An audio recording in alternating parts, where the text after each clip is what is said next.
Give me some logic behind what the Falcons did last night. Well, I would say, Dan, when in doubt in the NFL, in my experience, look for the decision makers to make decisions that they believe is in their best interest for their job security and or job preservation. And I believe at some point, the Falcons GM, Terry Fontenot, and the head coach, Raheem Morris, were talking, and they realized, hey, we're probably going to be pretty good the next couple of years with Kirk Cousins. The NFC South's not that great. We will be in the mix. Maybe we'll win the division, be in the playoffs. But if we get a guy like Penix now, then year 3, maybe year 4, we have a succession plan in place to the point where Arthur Blank isn't going to fire them before Penix at least has 1 year, maybe even 2. So I think those guys essentially, Dan, bought themselves a 4-year runway, maybe even 5, but a 4-year runway with a couple of years of Cousins, probably a couple of years of Penix. And I think that's a big reason why they did what they did. Frankly, I think it's selfish. And this is coming from a former player's perspective. I think it's borderline disrespectful to guys like Jake Matthews at left tackle, Grady Jarrett defensive tackle, even Kirk Cousins, who probably won't even still be on the team and playing by the time Penix plays. It really, really bothers me. Yeah, but Arthur Blank has to go, hold on, explain this to me.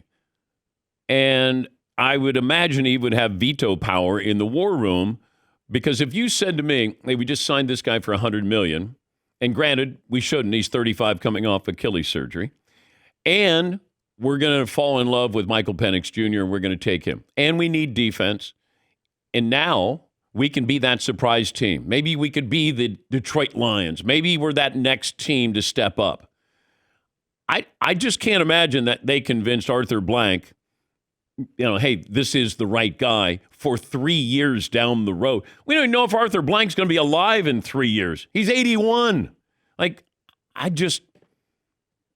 From every angle, as much as I liked Penix, I didn't like him that much, and I don't want him to sit for 3 years.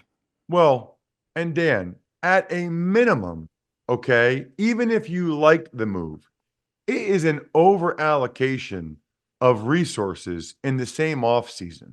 They say they like the Green Bay Packer model. Well, first of all, the Green Bay Packers already had their franchise quarterbacks. They didn't just sign them to 4-year deals.